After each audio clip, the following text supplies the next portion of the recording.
Hello world, I'm Nostalgia Tash and you are listening to Nostalgia Tash Watches Disney Plus Films. This week we're going to be looking at the Disney True Life Adventure series. This is a series of documentaries that came out in the late 40s to the 1960s. We're going to be covering 4 of the films today that are available on Disney Plus. The first one being Living Desert from 1953, The African Lion from 1955, The Secrets of Life from 1956, and Jungle Cat from 1960. There are 2 other films part of the True Life Adventure series that are on Disney Plus. When I was categorizing all of the films, I didn't realize while I was categorizing them that the Vanishing Prairie and the film Perry are also part of the True Life Adventure series. They kind of gave no indication on Disney Plus that they were part of this True Life Adventure series. It wasn't until after doing research that I noticed this, but they were already categorized, so they're going to show up later on. We're just going to be covering these 4 films within this podcast today. So what I want to do before we start going into the individual films themselves is I want to do a bit of a general facts portion about the True Life Adventure series itself. So between the end of the 40s until 1960, there was a series of 14 full-length and short subject documentary films that Disney produced. Overall, the series has won 8 Academy Awards in the categories of Best Documentary Feature and Best 2-Reel Live-Action Short. Some of them are actually within the 4 movies that we're going to be talking about today, so I'll highlight which ones have won these Academy Awards and other awards within the film circuit. The series actually inspired a daily panel comic strip as well. The series was actually a launchpad for Buena Vista International, which is Disney's new distributor at the time. The 4 films that we're going to be going over today, they were actually all directed by the same person, James Algar, who actually also directed Fantasia. And I've found when I was watching all of these films, they rely heavily on orchestration, like the orchestra, to tell stories, to sort of humanize and create like a fictional landscape with these live action recordings of different animals. When I first watched the films, I didn't even know that they were directed by the same person who directed Fantasia. I said that they're very much like a live action Fantasia. So I thought that was very interesting for me to find out later on that maybe I had a reason to think these things. Additionally, all 4 films that we're going to be watching today are narrated by Winston Hibler. I don't know if it's just a product of the time, but when you do listen to it, the narration of Winston Hibler sounds very radio broadcasty. I think that that is part of the kind of era of filmmaking, that a lot of these sort of announcery voices from the time period just naturally sound like radio because that's what they had to go off of for such a long time. The other thing that is present in all 4 films is that there is this paintbrush cartography that sets the scene at the beginning when they usually create the scene of where the movie's going to be taking place. They do some animation and there's like a paintbrush that creates the map or the focal point of the world that we're going to be visiting for the duration of the film.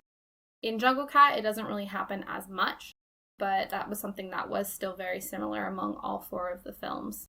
Now, the format of discussing these 4 films, because they're documentary style, it's going to be a little bit different than discussing narrative animation films like I did the previous week. There is kind of like a narrative element to follow. The filmmakers do create that, but with documentaries, it's kind of a lot more fact-based. So I'm not sure if the best course of action is to just like list off all of the facts that I found that were different or new to me while watching the film, or just to kind of go over the areas that the documentary touches on. And then as for the actual facts themselves, it might just be worth, if that's something that you're interested in, watching the films themselves instead of me just regurgitating all the facts that I learned. I'll go over each individual film, maybe talk about some of the kind of impacts that each film has had either on the film industry, on documentary making, on the company as a whole. Go over some of the main story elements of each film, and then go over again into our IMDb facts. Unfortunately, for these documentaries, IMDb really let me down. There's very little information, maybe about maximum 2 bits of IMDb trivia for each film. So I actually had to outsource to Wikipedia, which seemed to have more information on there that was backed up, so I don't know where the disconnect is. Somebody needs to go in and supplant the Wikipedia facts into IMDb. So yeah, I was very disappointed with IMDb for this series. I think some of the lesser known films in the Disney Plus archives will probably have the same issue. So I think we'll be doing not only a IMDb facts for some of the lesser known films, but we were going to have to outsource to Wikipedia as well. Unfortunately, IMDb has let me down. The first film we're going to be discussing is The Living Desert from 1953. Now, this one takes place in the deserts within America, so I guess kind of like Las Vegas style area. Each film starts with a tagline that sort of introduces you to the true life adventure world. So in this one, at the very beginning, when they do all the beginning credits, they mention that this true life adventure is a drama as old as time itself, but seldom seen by human eyes. Nature sets the stage and provides the actors. Only through the endless patience of skilled photographers has it been possible to view this strange and unusual world. So it's taking you into the fact that this is all true life photography. This is a true life adventure. They obviously take a bit of narrative artistic license with the editing of the situation, like of the animals, but they're just sort of prefacing that this is a true life adventure. So within this film specifically, they discuss they kind of start with talking about the nature and the landscape of the desert, sort of paints the scene from a topography standpoint. Really interesting portion was when they're talking about desert wildflowers, and they actually use a lot of time-lapse footage to show the flowers maturing and blooming, and then when it gets colder, they're, like coming back into themselves. That's very interesting. After that, they move on to the different animals within the desert. So they've highlighted some of the larger animals. So they do like tortoises. They talk about kotai, which is, I guess, the cousin of the raccoon. They talk about peccaries, which is a furry desert pig, which I didn't know about. Bobcats, bats, and then snakes as well. And then they transition into more of the bugs, like any of the insects and things that inhabit the desert. So they talk about scorpions, millipedes, wasps, spiders, all those different things. Some of the bits of filming were actually edited in quite a way that was quite comedic. So there was this moment where they were talking about the scorpions and their mating rituals. They go into a bunch of different mating rituals or highlight that, it's mating season in the springtime within the desert. So with the scorpions, they compare it to a square dance, the way that the scorpions sort of link claws and they do this little dance. And then they actually edited the footage where you can tell it's a bunch of like, when you press play on a video and then rewind it and do that back and forth sort of thing. So they did that to make it look like the scorpions were actually square dancing, and they put like twangy dun dun dun dun dun dun like music in the background. And they actually have, again, this like cutscene of this owl like bobbing its head, making it look like it's actually following along with the square dance. So they took a bit of creative liberties with that, as opposed to just saying like, yeah, this is what it looks like. They actually used editing and music to really sort of literally paint that picture. There was also an interesting moment where they kind of they followed the life of this particular beetle. So they went through the mating ritual of this like particular beetle, and he goes to try to mate with this female beetle presumably, and then the boyfriend beetle comes and they get into a tussle, and then that beetle like sulks off and things, and then it shows him like basically having the worst day of his life, attempting to get eaten by all these different bugs. But then he has like pincers, so he fights back, and so they created this very interesting narrative just around this specific bug. Just kind of ridiculous to watch, actually. A bit of, the worst day in this particular beetle's life. You've never empathized more with an insect than when watching this film. Some other interesting kind of weird facts. They showcase this kangaroo rat and how it kicks sand at its enemies and at its nosy neighbors and goes about its business. It talks about road runners and I guess how they're kind of pain in the asses. They're constantly like nipping at animals' tails and stuff. So there's some animals that were shown getting back at the roadrunner by nipping at its tail. So yeah, just lots of like little random interjections from different types of animals and highlighting their, and humanizing their struggles within the living desert. There is actually this really almost like disturbing fight between a wasp and a spider. And it just went on for I think it was 5 minutes or something. And the whole thing is that this wasp needs to sting this spider to implant its eggs in the spider or something. So it's like this weird battle of the death. And yeah, it went on for quite a long time. And it wasn't until I was doing my research into the actual movie itself that the whole film, Living Desert, was actually inspired by that spider wasp footage. It was shot by a doctoral student, M. Paul Kenworthy, and that 10 minutes of footage was shown to Walt Disney, and he just thought it was so fascinating, I guess, and painted such a interesting story that they then took that footage and then decided to film a bunch of other animals and then create that whole movie around it. But yeah, I don't know, I found it really disturbing to watch. But again, I don't know, the animal insect world is a cruel, interesting place, I guess. I'm not sure if it's necessary to go over the different animals that get highlighted within the film. I sort of kind of glazed over them. There was this one moment where a bobcat is trying to mess with a bunch of the peccaries,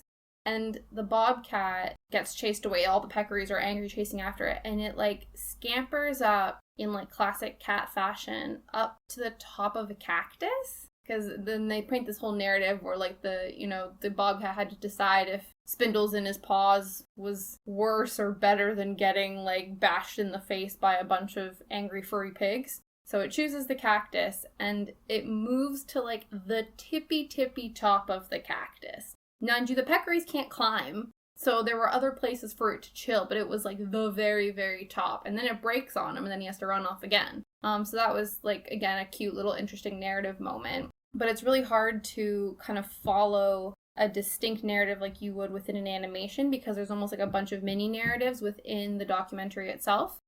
So those are just a couple of them that were worth highlighting.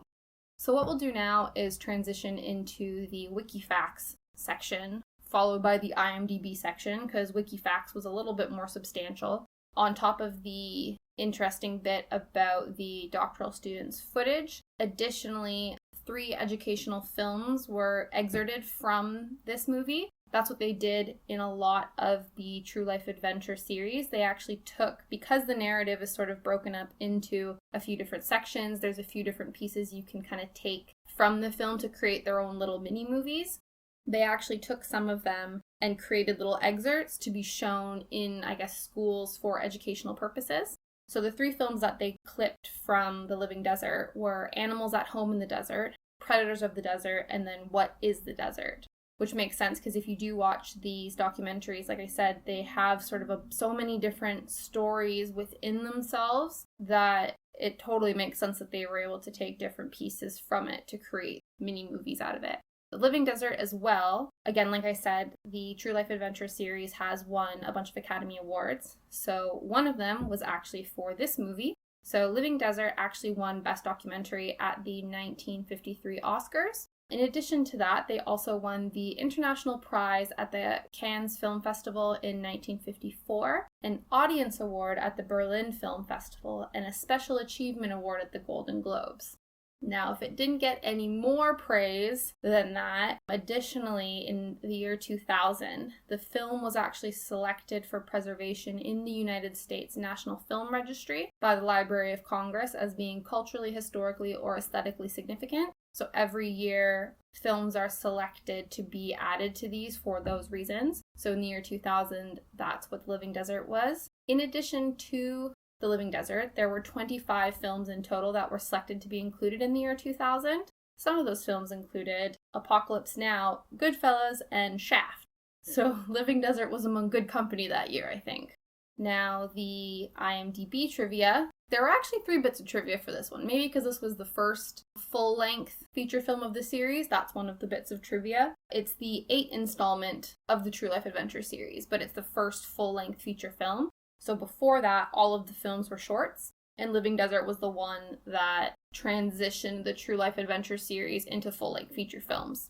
So when this film was originally released in 1953, the feature film was double billed with Walt Disney's cartoon short Ben and Me. So I guess that was a thing that happened a lot in movies back in the day. I was talking to my parents actually about my grandpa. He was reminiscing about like the serials that they would play before films when you went to the cinema. So there would be like an entire, almost like a TV show that would only play before the film you were going to see at the cinema. So you actually had to continue to go to the cinema to then catch the next installment of these episodes. So in addition to that, other things that they would do is they would do double bills of films, especially if they were shorter, so that you would get sort of like a whole cinema experience. My mother-in-law was actually talking about this as well, how, you would make a whole day of going to the cinema. It wasn't just like popping in for a couple hours and then going home after. There were like intermissions and interludes and all different types of movies. Like you wouldn't just pay to go see a single film. There were like whole days of different films and shorts and things that you would make a whole day out of going to see a movie. Probably similar to like going to the theater back in the day, like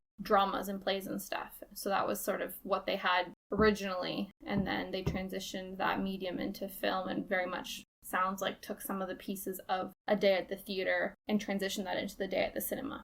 But anyway, so yes, this movie, which is a 69-minute feature film, was double billed with a 21-minute cartoon short called Ben and Me as a 90-minute package deal. This film and Ben and Me were the first to be released by Buena Vista. Like I said, this was the series that launched their new distribution company. And then in 1971, Buena Vista reissued the film theatrically and double billed it with The Vanishing Prairie, which again, like I said, I didn't realize was part of the True Adventure series until I started doing my research, which was after I categorized all of my films. So we'll hear about that one another time. What we'll do now is take a quick break and then go on to the next film. We're going to be talking about The African Lion next. And we're back. The second film that we're going to be talking about today is The African Lion from 1955. This was actually the first film that I watched in my rewatch because when I was doing all my sorting, most of the films end up being organized alphabetically as opposed to chronologically by release date. Again, this one was prefaced by a quote about the sort of true life adventure process. So this film specifically says, "This true life adventure was 3 years in the making. It is an authentic camera record of actual happenings. The story is nature's own. The actions of her creatures entirely spontaneous." In addition to this one, they also had a preface about the film by stating that this film was possible with the cooperation of the Royal National Parks of Kenya, the Serengeti National Park of Tanganyika, Queen Elizabeth National Park of Uganda, Kruger National Park of South Africa, Tluelwe Game Reserve of Zululand, the game departments of Kenya, Uganda, and Tanganyika. Oof. Sorry to all of the mispronunciations that have occurred. This also kind of shows you that the filming that they're doing isn't just like out in the wild. You obviously need to get permissions, especially when you're filming in other countries, things like that. So it was cool that they thanked them. This one, obviously like the name says, is mostly about the African lion. So it sets the scene, takes place mostly in these 3 countries that they talk about. So Uganda, Kenya, and Tanganyika, which wiki fact break. Tanganyika is actually now Tanzania. So this film back in 1955, Tanganyika was still under British rule. So it was a British colony. And so obviously at some point they then emancipated, were given back. I'm not sure. I didn't do huge research into the process, but now this is actually modern day Tanzania. So I was a bit confused when I was trying to figure out on the map where this movie is taking place. So figured that out. It's modern day Tanzania is the current location of a lot of this filming, in addition to Kenya and Uganda. So, like I said, it's mostly about the African lion for like the main chunk of the movie, but then it actually transitions into talking about a lot of other animals. They go over animals like warthogs, giraffes, African rhinos. They do a really big section actually about the African elephant, and then a section about hippos as well, hippopotamus, and then goes into birds, and I think that's most of it. Oh yeah, they then also transition into talking about like the desert or the African patterns, about like the drought, so sort of the rainy season and the dry season, and they do a whole narrative arc about sort of the migration that animals have to go through and search for water, things like that. So yeah, they go over sort of the animals specifically, the different kinds of animals within this African domain that they're observing, and then the elements in the nature arc about how these animals need to live and survive within the African jungle, desert, and so on. So there are actually some really interesting moments. This one was really cool. There was lots of things that I learned that I didn't know about previously about animals. The other thing too was just the way that the film was shot, again, mixed with the orchestration of the film. Like you really felt very humanistic moments from the animals and the way that the orchestra and the animation and the editing was done. They did a lot less kind of hokey animation than what they did in Living Desert. I think there were actually some film critiques about how they kind of like smacked you across the face with like the literal editing of, for instance, like the scorpion hoedown mating dance. So this one, they didn't do as much cutesy editing. They did a lot of cutesy orchestration, but didn't necessarily need to do the editing to then tell the story. It was a lot more naturally played out within just the natural filming itself. Some of the things that I really enjoyed watching was actually the underwater scenes. So they do a whole segment about the hippopotamus, and they do a lot of really interesting underwater filming in that segment, and it's really beautiful watching the hippopotamus and the fish and I think they're crocodiles or alligators, all swimming underwater, all coexisting. That was really beautiful and very cool to watch. The other thing that I actually really enjoyed about this film, there wasn't actually any animal deaths that were visible until about 45 minutes into the film. So you do watch like a good 2/3 of the film before you see predators actually killing other animals. But even then, it's done in it sounds really weird, but when I was watching it, it very much felt like the cats of Africa are actually very humane in the way that they kill their prey, which sounds stupid because it has, the word human in it. But as opposed to when we were watching The Living Desert, and I said, the scene between the wasp and the spider was almost like really disturbing to watch. I think it's because it was just so dragged out, and it was like literally a fight to the death. Whereas in this one, when they show the death of an animal, it's quick and dirty. They just go in there, do what they gotta do. Animal's dead. There's no suffering. There's just that sort of thing. So it was really interesting and kind of, weird cognitive dissonance in my brain to think of animals as humane killers. Anyway, but I did appreciate that it kind of took a long time before that happened. So especially if that's something that is troubling for you, that's, you don't see it as often as you might see it in some of the other films. And we will talk about the other ones. I think especially Jungle Cat, that one has a lot more kind of overt death and killing in it as opposed to African Lion.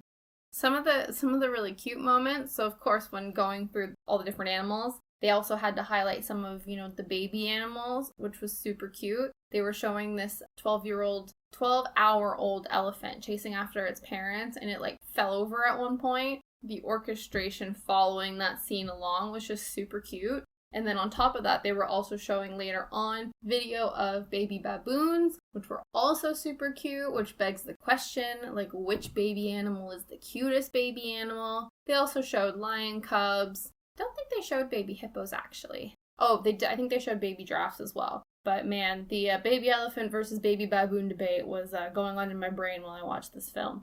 Something that I thought was really funny, actually, because they do this whole segment. They seem to do this in most of them, where they highlight the birds. And some of the birds just have the doofiest walks. If anything, I recommend just watching the film and just skipping to the bird sections, because the birds are just so funny. There's some, they walk very silly. Yeah, they're just a riot. Oh, and specifically with the birds, there's this one bird that I thought was very interesting. They said they're called secretary birds. And so secretary birds have like a crown of feathers around their head. And they said that they got the name secretary birds because they look like the quill pens that secretaries would have tucked behind their ears. So that's how the secretary bird got its name, which I thought was very cute.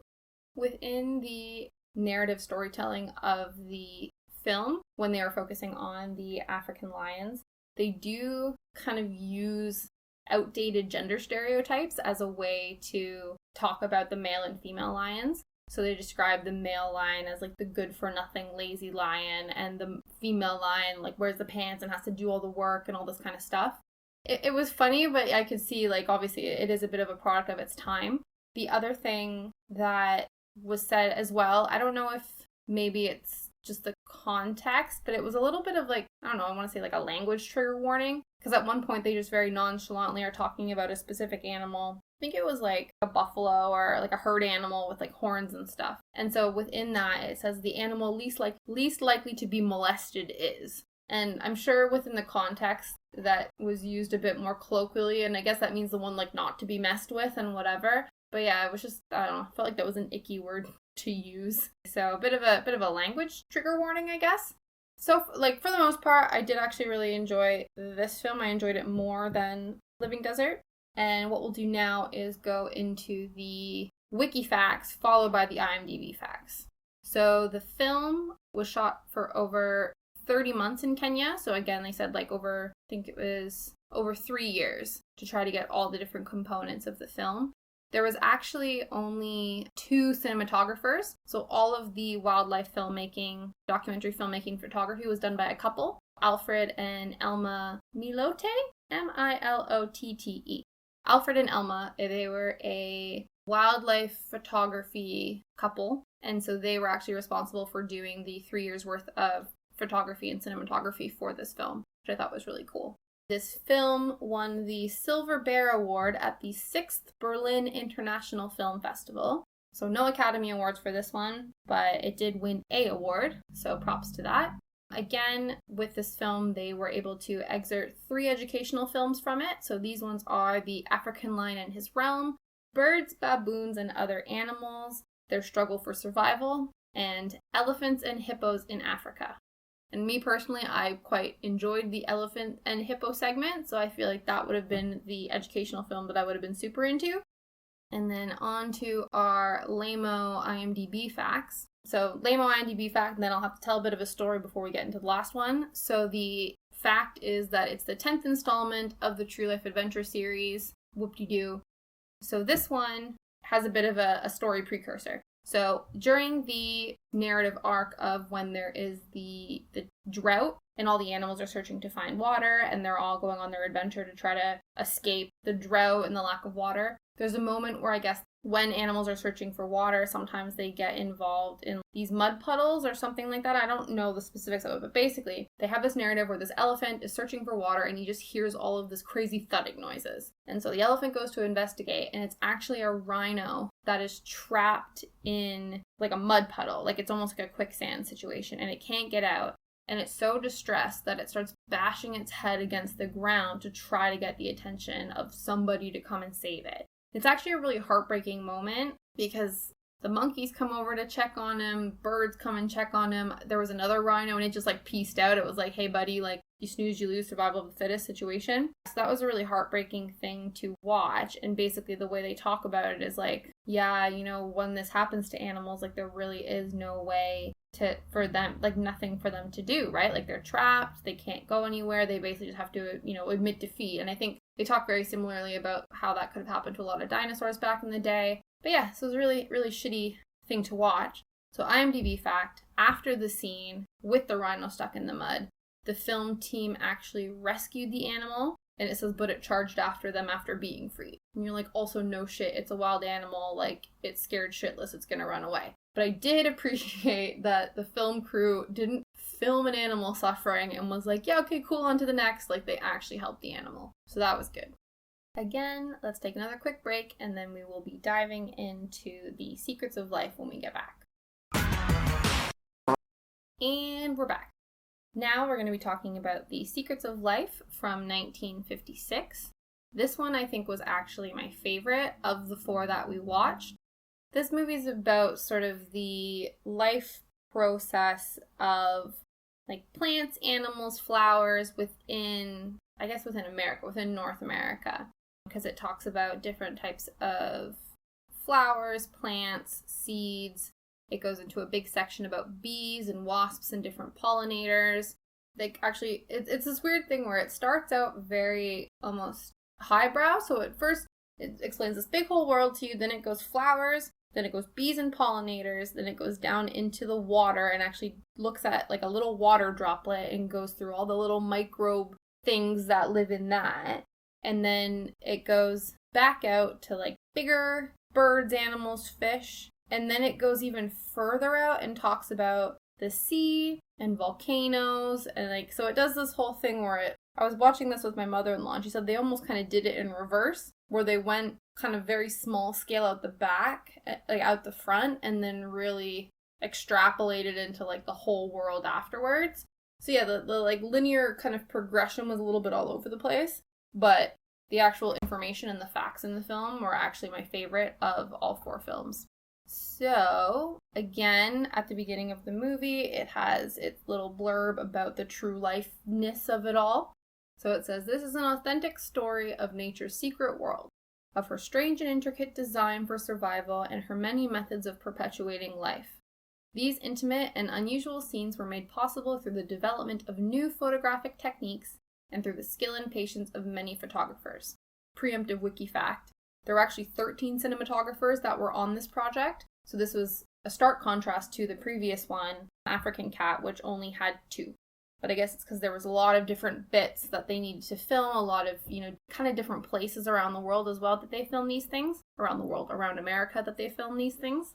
A really cool quote that I enjoyed from the film was actually, it said, "The planet is nature's workshop," which, I don't know, I thought that was a really cool quote, and just talks about how the planet, nature is constantly evolving and doing its work and spreading survival of the species, all these things. So the first thing that they go into was about like plants and propagation. So different plants do different things with their seeds to release them. So there's like parachute seeds, there's these wild oats that like their seeds literally have these like spindly legs that walk to their destination and then plant themselves. There's a heron's bill filigree plant that like twists and turns and like literally drills itself into the soil. There's witch hazel that literally like slingshots its seeds out into the world. Pine trees propagate after fire. All these different things. So that was really, I don't know, for some reason I found that really fascinating. So there's the propagation side, and then there's plants and pollination. So it went over the different ways that plants have evolved and adapted to ensure that they get pollinated. Where their pollen is, where their nectar is, then causes, for instance, like the bee to have to wiggle down into the plant, and then it coats itself in the pollen in the process, therefore ensuring the pollination of the flower and things like that. And then, of course, obviously, once they talked about the plants and pollination, they go into details about the bees. And I actually learned a whole lot about bees in this episode, which, yeah, I don't know, I just thought it was really, really interesting. They talked about, like, how they create wax, basically how they create the hive and how like wax secretes out of them, and then other bees use the secretion of the wax from other bees to like make the hive, and then they obviously have the pollinating bees, and then they talked a lot about the queen bee. The queen will actually move to a new hive once it's been established. So like once the queen is like, yep, cool, this is like a prosperous hive, it'll actually move to another hive, and then the bees are kind of like, oh shit, we need a new queen. So there's actually this entire process that the old colony does to create a new queen that will then carry on after the original queen is left, which was wild because I didn't know that was a thing. So yeah, there's this entire process to select the new queen. So they take a bunch of the larvae from their bee nursery, move it into like a roomier place because the queen bee is the largest of the bees. So they need to give it more room so it can grow to be bigger. And then there's like nursemaid bees that it says they provide like a royal jelly on the larvae, which then makes the larvae fertile. And then whichever one hatches first is the queen bee. and she has to go around and basically like kill all the other ones. And if two hatch at the same time, they gotta fight to the death because there can only be one queen. Yeah, and it was just the whole thing, which I didn't know about. There was also a big thing where they talk about, I guess, like there's a forest fire. So when they were talking about the pine cones and propagation, they go over and then talk about the bees and how they try different methods in order to keep their hive alive in the forest fire. So one of the first, I guess, methods of defense is there's actually a bee fanning squad. So all of them will then use beat their wings really fast to try to cool their hive down to prevent their honeycomb from melting. Because obviously it's just made of wax, so naturally high heat will give it a melting point. And then I guess as a last ditch effort, they'll actually all start to drink their honey. So if they drink all the honey up, then I'm assuming they can then move to another place, spit all their honey back into this new hive. Luckily, there's like a happy ending to this one. There's like a little bit of melting, the hive but it's like not all for naught. The whole thing is kind of under control and things, so the bees are able to continue. That was really interesting. Yeah, whole section about bees was fascinating and I highly recommend. It was funny, again, I've been watching these with my mother-in-law, and she made this really funny quip, because again, like I said, the orchestration and the music is very it's very integral to these films. When they're talking about the queen bee, they almost use like stereotypical like harem style music when they're depicting the sort of queen bee situation. And so she made that comment and I was like, oh my god, like 100%, that's exactly what's happening. Again, the magic of orchestration to sort of elicit a vibe or a feeling about the situation that they're showing, that's real life or whatever. But yes, that was a mother-in-law quip that I quite appreciated. Then they move on to ants and they talk about, different kinds of ants, and they go through black ants and red ants and all this kind of stuff. Very cool as well. Then they transition into the water world. So they basically look at all of the protozoa that live on a tiny water droplet. So they basically go in and create like an entire scene just all on one water droplet. And you have to think about how amazing the technology is at the time to be able to capture that. It was very fascinating. It was a very quick moment, but still worth noting. Then they talked about these stickleback fish. They talked about dragonflies. This blew my mind. Apparently dragonflies, their nymph stage is underwater. And they're actually like really vicious underwater as well. They have this like hinged and extendable jaw that they can use to like almost eat small fish as well. Blew my mind. There's a spider that also like creates an air bubble underwater to protect her and her young. Yeah, just things that happen underwater that you didn't think did. They then continue into the water world, into like the sea. So first they're talking about like rivers and ponds and whatever, and then they move into the big water. They talk about different types of fish, different types of jellyfish type things. There is one moment where they're talking about the fiddle crab and how it finds a mate and stuff, and it basically walks over to like a lady crab and waves its oversized claw, and it seems very much like oh hey lady, like come over here. And then she basically, whichever one like waves her over, she like makes her decision and then crawls into its little nest.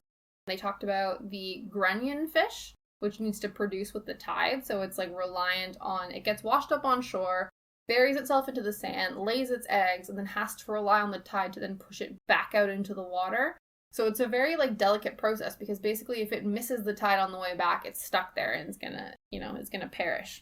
So it's just about how the adaptability and the way that animals and creatures need to move about the world and rely on different parts of nature in order to ensure their survival.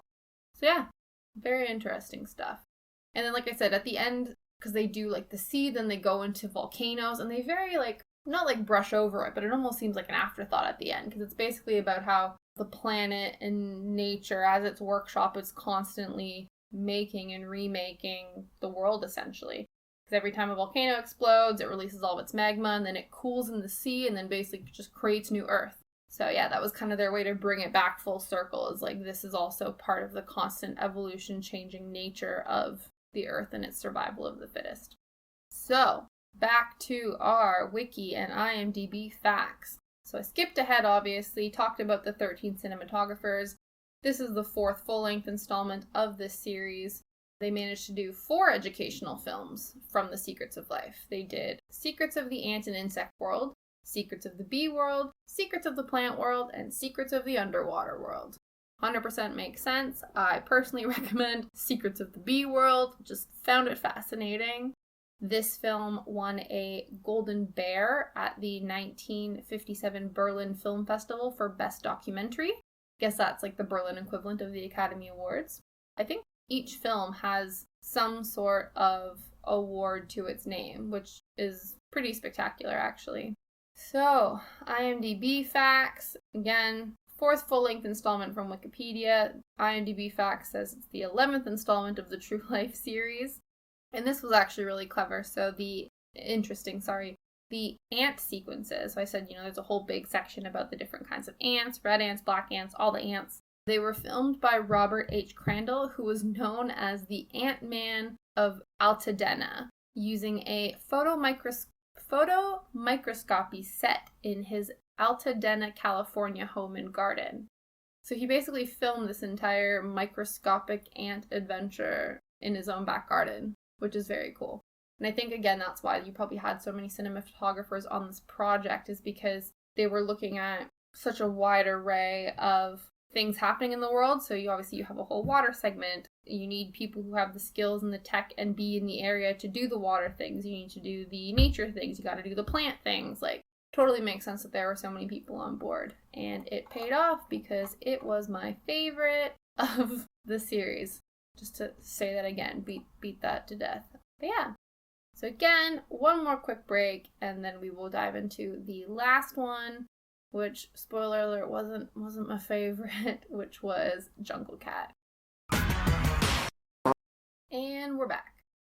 The last installment of this True Life Adventure series for this episode is Jungle Cat from 1960.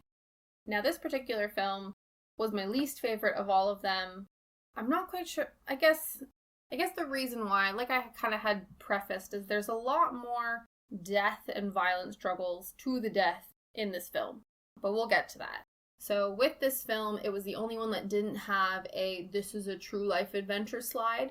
They did have a section where they said that this film was created with the cooperation from the government of Brazil and the Smithsonian Institute. I think the portion about the Smithsonian Institute is because at the very beginning they talk about the history of jungle cats and how they were worshipped in Egyptian eras, like cheetahs. They mention this in the African line as well, that cheetahs were actually domesticated by the ancient Egyptians. Yeah, it goes over a lot of history. It shows a lot more, I guess, museum-y type artifacts about animals, about jungle cats specifically.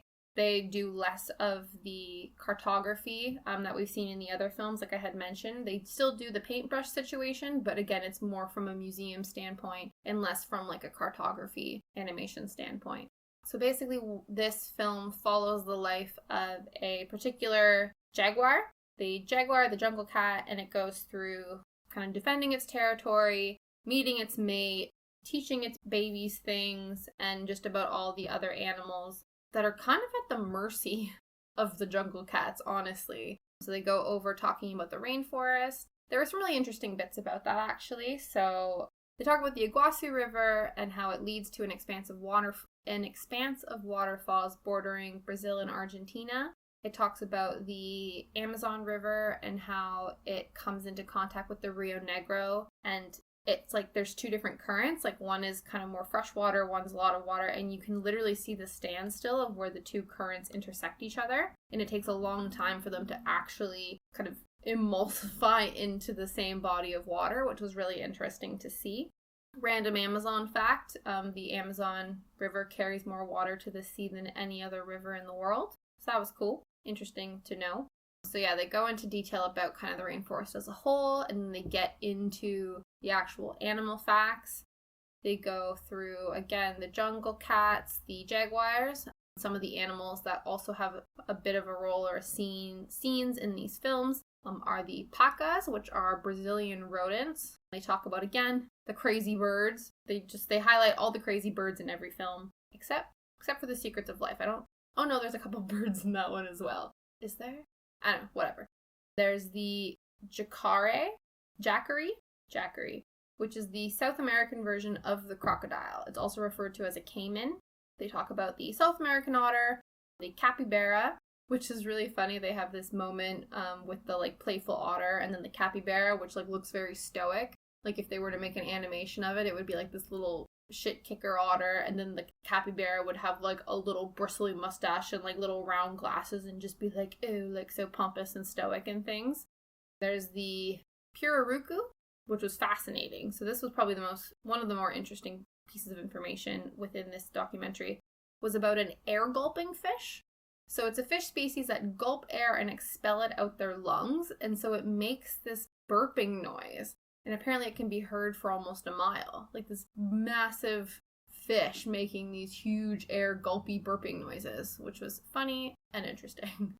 They go over the anaconda, which is the basically water version of the boa constrictor. They talk about boa constrictors, other kinds of animals. They go into monkeys, anteaters, sloths, all different kinds of animals. I will say, like, you know, I talked about it in African Lion, how the baby monkeys are very cute. And I love monkeys. I think monkeys are very cute and adorable. The monkeys in this documentary were such little shits.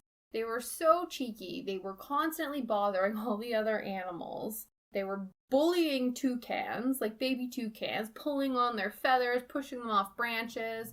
They were bothering this giant lizard. There were like, they talked about marmosets and tamarins, which are kind of like near monkey cousins. They were being little shits. There's this whole thing where they go into sloths. And so the sloths, they can't walk upright on all fours. They do this like little belly shuffle. They live in the Cecropia tree. That's their source of food.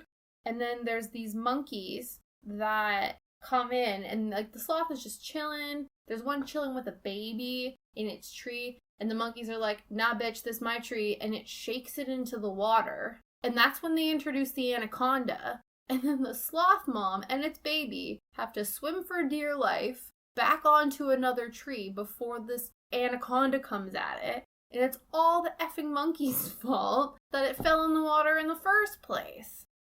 So I wasn't impressed with them. But it turns out that they can swim when they are pushed or shaken into the water by asshole monkeys. And then as well, there's a whole thing where these sloths are getting targeted by the jaguar, and it climbs to the tippy top of a tree, and it's swinging about, and then there's the jaguar who's trying to climb to the tippy top of the tree, and it's just a very intense and stressful situation to watch. And then they show, again, I guess their creative editing splice situation, that these like toucans are like watching the whole thing go down. Maybe this is why I didn't like this film. There's just too much stress about baby animals that I'm just not impressed with. There was just, again, another issue I think with this is the jaguar just seemed like it was just trying to prove that it was the king of the rainforest, king and queen of the rainforest. Because there's just moments where it just messes with some of the other animals. And apparently they do eat them. So there is one where like a jaguar is messing with the jackery. They created this narrative that the mom was trying to teach like the baby jaguar about how to kind of subdue the other predators of the jungle and stuff like that. But it just went on for so long. And they didn't kind of say that like, oh, it's another food source. They kind of painted it in a way of being like, watch the jaguar mess with all the other predators to prove that it's the boss. And so yeah, it was just, okay, cool. So it does that with the jackery, and then it also does that with the boa constrictor as well. And there's this whole standoff where like they literally could have just like walked away, boa constrictor's doing its thing, whatever, and then the mama jaguar is like, nah, I'm gonna show the baby jaguar that like we don't fucks with the boa constrictor. And it just like, yeah, it just was too much, you guys. Too much. Yeah, oh, and then it, yeah, messes with the tapir, messes with the Pirarucu, and so that was wild as well, because there's an 8-foot jaguar against a 7-foot fish. Yeah, just a lot of fighting and destruction and shitty monkeys. But the sloths were great. I really liked the sloths. What else? The anteaters. The anteaters was another good section of this. So there was the Tamandua, which is the kind of lesser anteater. It's a lot smaller and it has a tail and it actually lives in the trees because obviously animals got to adapt because there's just jaguars walking around being assholes. So I guess a thing that anteaters do, and this is across all anteaters, this is the tamandua and the giant anteaters, when they come up against another anteater, they like get up on their hind legs and shoot their arms out to either side, and I shit you not, it basically looks like a come at me bro stance. So there was this one moment where one of the tamanduas was trying to walk across one log and another tamandua was in the way, and it just like was all like, yo, come at me bro, and got up all in its business, and then they like strike each other with their hands. It was basically like a slappy fight. But apparently the giant anteaters do that as well. Speaking of the giant anteaters, they have nasty ass gross tongues. Yeah, that was, bleh, didn't like looking at that. But what was really cute is the giant anteater has like this giant bushy tail, and so they showed it kind of curling up to go to bed, and the tail kind of covered it up like a blanket, and that was very cute. Yeah, again, I don't know if it's worth me just like listing off all these random facts about different animals. All these different animal facts and things, but maybe I'll let you watch it for yourself. One of the things I will say, again, a language trigger moment. So when they're talking about the marmosets and the tamarins, so those like near monkeys that I talked about, monkey cousins, there's this one marmoset that's just like messing with an emerald tree boa constrictor. It's just like getting all up into its business, and naturally the boa constrictor gets it. And they say, again, language trigger, it says, if you will commit suicide, the jungle is quick to accommodate. So I was like, oof, puts an ucky feeling in my mouth. So that happened there, but again, only happens once. Everything else is, it's a very stressful film to watch. Ooh, I had opinions about that one. So go into the wiki facts, the IMDb trivia. I think because this was the very last one of the True Life Animal series, there's not as much information or facts about this one as there was, again, for like the landmark first one and things like that. So wiki fact is they did 2 educational films based off this film. So they excerpted Animals of the South American Jungle and Jungle Cat of the Amazon, which again makes sense because, like I said, they talk about the jungle cat and follow that story arc, but then they always interject it with other animals and other stories of other animals. IMDb facts, 14th and last installment of the series. That was it. I will say, though, as much as this movie stressed me out, it did bring up an interesting fact in my own life that I had forgotten, that my primary school mascot was a jaguar. Yeah. Shout out to the Jesse Hamilton Jaguars. Completely slipped my brain until I was immersed in the world of the jaguar.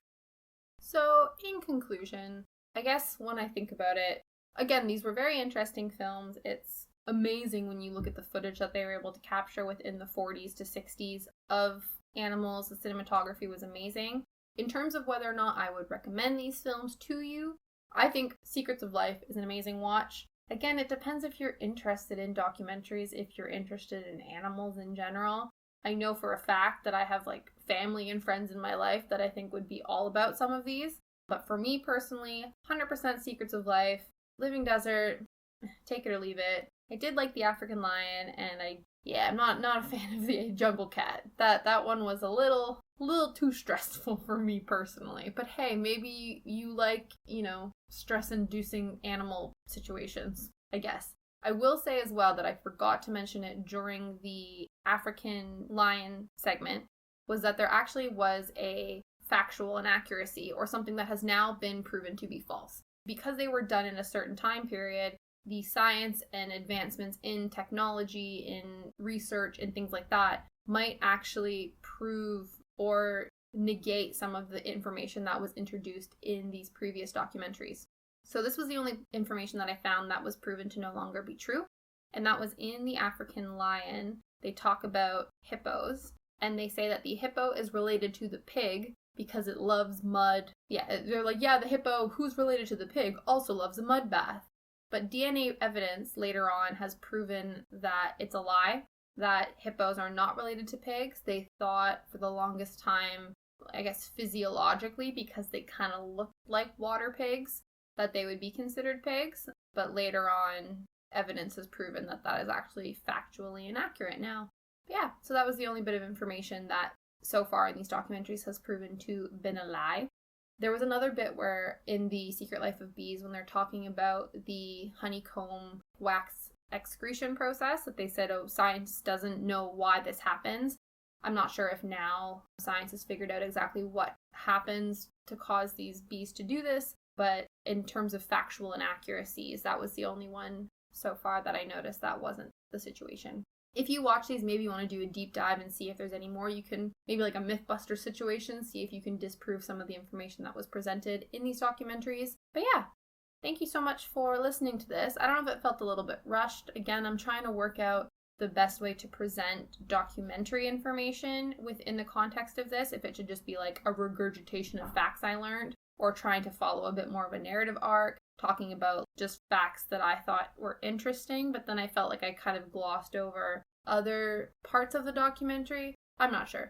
Let me know what you think. Obviously, there's plenty more documentaries. Not plenty more, but there are some more chunks of documentaries that I will be looking at in the course of the series. So I kind of do want a bit of input into how to present them a little bit better, I think. So let me know. And hopefully I will see you guys next week. Thank you so much. Bye.